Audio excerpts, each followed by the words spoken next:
नमस्कार मंडळी. तर आज आपण करणार आहोत जांभळाचा ज्यूस, जो की डायबिटीज पेशंटसाठी खूप गुणकारी असतो. त्याचप्रमाणे अजून याचा खूप गोष्टींसाठी उपयोग होतो. तर आमच्या इथे लागणारी जांभळं आहे ती 1 वाटीभर जांभळं आहेत, मी घेऊन आलो आहे. त्याच्यानंतर आपल्याला त्यातल्या बिया वेगळ्या करायच्या आहेत आणि त्या वेगळ्या करून झाल्या की मग आपण ही मिक्सरच्या भांड्यामध्ये ओतून घ्यायचं आहे. ह्याच्यामध्ये साखर तुम्ही ऑप्शनला टाकायचे, बिकॉज साखर डायबिटीज पेशंटला उपयोगी नसते. त्यासाठी मी तरी साखर टाकले, तुम्ही ऑप्शनला टाकू शकता. त्याच्यानंतर आपण हे मिक्सरमध्ये छानपैकी वाटून घ्यायचं आहे. याच्यामध्ये मी थंड पाणी ॲड केलं आहे. जर पातळ हवं असेल तर तुम्ही अजून पाणी ॲड करा. डेकोरेशनसाठी मी ग्लासाला तिखट मीठ लावलं आहे. तुम्ही चाट मसालासुद्धा लावू शकता, कारण की थोडीशी टेस्ट चटपटीत यावी म्हणून. आणि आपला ज्यूस रेडी झालेला आहे, जांभळाचा सरबत.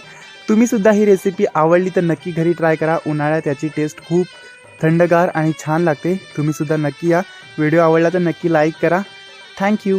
बाय.